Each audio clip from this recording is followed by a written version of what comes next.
inside. That was not a room, actually. It was a hidden library, but filled with dust everywhere. I wasn't sure entering the library would be a good idea. So, I closed the door slowly.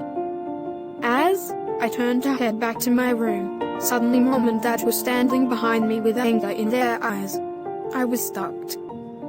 I thought I was going to be grounded, but I was lucky enough, because… Freya, what are you trying to do in front of this forbidden room? Mom was asking while her arms were crossed. Meanwhile Dad was staring at me like I was a terrorist. I took a deep breath, and saw my hands. I came to play the piano. See, the notes are over there. I was thirsty while I was playing. Dad bought it, but Mom looked at me with disbelief. To escape from the scene, well, if you guys excuse me. I ran to the piano and started playing it. Mom and Dad went to their room. With a huge relief, I was playing the piano with joy. Days passed. Final year examinations were around the corner. Since that day, I have never heard someone humming from that mysterious room again.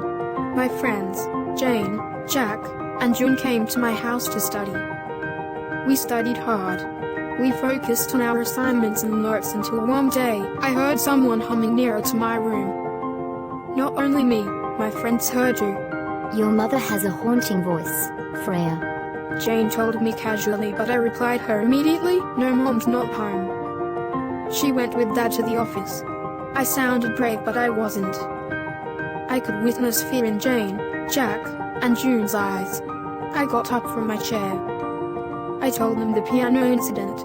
The fear in them increased. Guys, there is something hidden in that library. Jane suddenly cut me. Don't say that we're going to that library now. I shook my head. If we don't figure what's going on, it might even disturb us. I mean, the thought will haunt us. Jake tried to convince June and Jane. Somehow both of them agreed. I took my phone. So did the others.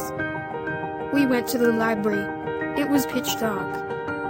I activated the torchlight in my phone. The place looked spooky with spider webs.